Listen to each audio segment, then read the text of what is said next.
everyone, guess what day it is? It's not Medal Monday, it's Take Your Medal to Work Day. Hey, it's the day after the Chicago Marathon, and I just want to congratulate everyone on an epic event. I mean, it's not every day we get to test our limits consciously. We're choosing this, and you did it, and I am still like, I'm more high from everyone else's accomplishments than my own. Yesterday, I started in the back in the L corral, and I started with a bunch of my runners, and then I ran ahead and I caught as many runners, as many of my running friends as I could and my clients, and I just had so much fun. And I met a lot. Can you tell I've had a lot of coffee? I met a lot of you guys that follow me, and it just it lights up my heart like E.P.I.C. So what do we do the day after a marathon? Well, the first thing is, again, congratulate yourself. You are part of 1% of the population. And again, you're choosing to consciously do this. That's why being around people that do marathons or any endurance sports, it's just a good community to be around, because we all want better of ourselves, and we're just saying no to our own status quo. Okay, so what do we do to help our legs and give back? I recommend that you get a massage, but if you haven't gotten a massage through this whole training cycle, let your massage therapist that you go to know that you just ran the marathon, so they don't go too deep. And heck, wear your medal. You just might inspire them. And then the other thing that I recommend is ice baths. It'll really help the inflammation in your legs come down. And then reward. You sacrifice so much, not just the registration fee, but you sacrifice so much to get to that finish line. And here locally in Chicago, Nike Town on Michigan Avenue and Fleet Feet in Old Town, they actually will have the official finisher gear, and they'll also do free medal engraving. So check those two places out. And then, okay, for those of you that ran your first marathon, I have chills. I'm so excited. And that is why, like, how you feel today, I mean, you just did something you didn't think you could do. And what it's gonna do and what it's done for me and so many of my clients is it'll give you courage to do other things you don't think you can do. I'm hoping you feel as invincible as you should.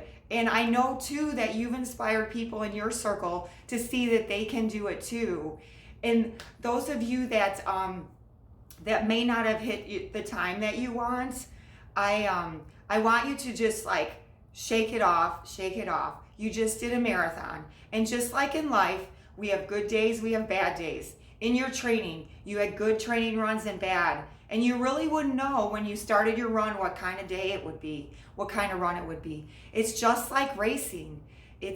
You're at your training peak. And this is what I recommend to a lot of my runners that are shooting for a specific goal at a marathon. I always tell them there's three things you can't control on race day, right? The weather, your stomach, and then sometimes I've done this myself. If you start out too fast, there's just no way to recover or hold that pace if you started out like way faster. Like I've run the marathon where I'm looking at my watch at the splits, and I'm so proud, but I'm like, oh no, this is not good. But like I said, shake it off. You are at your training peak, and this is what I tell my runners. Always have a contingency marathon about 3 to 5 weeks out. And all that you do in the time between it, you run light mileage. If you were doing speed intervals, you wouldn't start that until next week, and only a little bit of track. And then again, deep tissue massage. I mean, yesterday was my 115th marathon and my 25th Chicago, and I could not do that without deep tissue massages. And if you're here locally in Chicago, I highly recommend Elite Healthcare in Lincoln Park, and that's where I've been going. If you don't know where to go, ask one of your fellow runners where they go, or else if they don't use massage, go to your local running store and ask the people there. But yeah, you just got to heal the legs. nourish them, and get your mind ready to get back in the game. And you know what? You learn from every training run, you learn from every race. And again, you're still a marathoner. And this is what I told them, I have chills. This is what I told all my runners race yesterday morning when we were in the room, is that again, we're when we do stuff like this, we're pushing our limits, and we're seeing what else we're made of. So I know when you cross that start line, you weren't like looking for the first couch to sit on, right? Or you didn't like quit at mile 1.9 or whatever. I know you gave your all. And you know what? Sometimes your best, it really is enough. And think of all the people that were on the course for you, all your friends and family, and even those strangers that were cheering for you. You know what? They're proud of you. I'm proud of you. I have chills. And the people back home, they were following you. So you know what? Change that station in your head. You did a freaking marathon. Okay, so the other thing I was gonna say, those of you that just did your first marathon, again, I hope you found what I found in it, in that it ignited this little empowerment engine that I didn't know I had. And it gave me courage again to do other things I didn't think I could do. Okay, so thank you all for coming to my favorite marathon. It was my first marathon. Chicago will always have a special place in my heart.